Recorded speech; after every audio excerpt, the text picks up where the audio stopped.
Good morning. Chad Bianco, Riverside County Sheriff.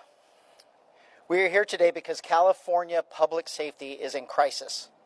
Crime is steadily on the rise, and our public safety policy is one of the worst, if not the worst, in the nation. I want to make this clear, and I want there to be no mistake in what I am saying. This is not by accident.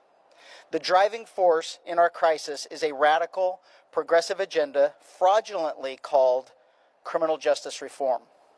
This is nothing short of a sick and twisted social experiment where law enforcement is the bad guy and criminals are somehow victims of society and not responsible for their actions, their crimes, or accountable to their countless victims. This agenda began with the passage of AB 109, the so-called Public Safety Realignment Act. State government failed to take responsibility for prison overcrowding or their failure to build more prisons, and instead forced county jails to house state inmates while simultaneously releasing thousands of felons early. This has pushed our county jails to a near collapse and caused the early release of countless criminals. Thousands upon thousands of criminals are being released from custody early, crime is increasing, and our governor is closing prisons instead of building new ones. It defies common sense. In 2014, a complete fraud was perpetrated in California. The so-called Safe Streets and Safe Schools Initiative, Prop 47, changed many felonies to misdemeanors, basically legalized drug use, and increased the amount of petty theft to nearly $1,000. In 2016, another lie was perpetrated on voters with the naming and wording of Prop 57, tricking voters into approving the release of thousands of violent criminals onto our streets and neighborhoods. This is why we are here. Everyone knows Prop 47 and 57 are disasters, and yet Governor Newsom adamantly touts it as a success, and lawmakers continue to refuse to fix their mistake and the problems that they have created. When once crimes are no longer crimes, it allows Governor Newsom and Attorney General Bonta to cite completely flawed data points to support their failures. Californians are now suffering the consequences of a failed social agenda. We are now at our breaking point, and Californians have had enough.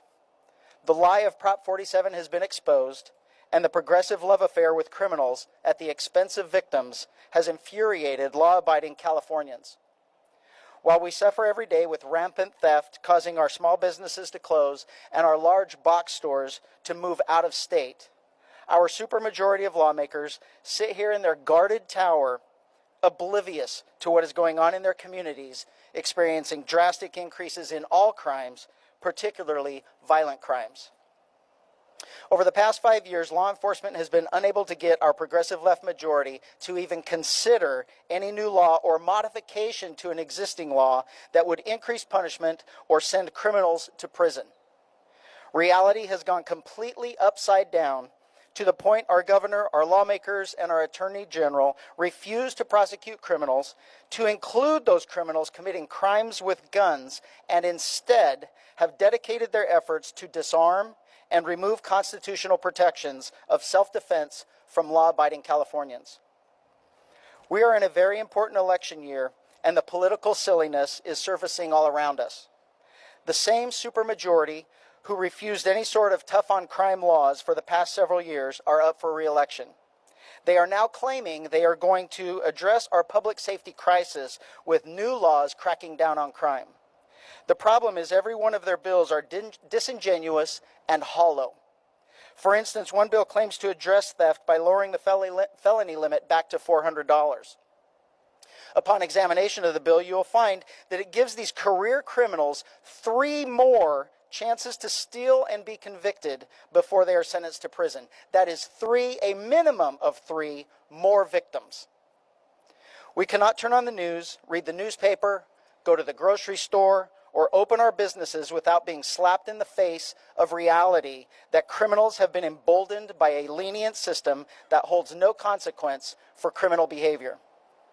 Instead of addressing the obvious, tone-deaf Governor Newsom attacks a Target employee for not stopping a criminal from fleeing the store instead of taking an honest look at the failed social experiment that he himself leads that allowed that theft to occur. It is time we wake up and hold our politicians accountable for what their bills, laws, and policies have caused. It is time to return to a common sense approach to crime, realizing and admitting that there are evil people who refuse to conform to a civilized society and instead choose to victimize the rest of us by stealing our property, robbing our stores, flooding our streets with drugs, including fentanyl, breaking into our homes, murdering our children, and giving the middle finger to our justice system. Californians deserve better. I am proud to support lawmakers like Bill Asaley and several others who acknowledge that criminals are responsible for their actions and they need to be held accountable. Thank you.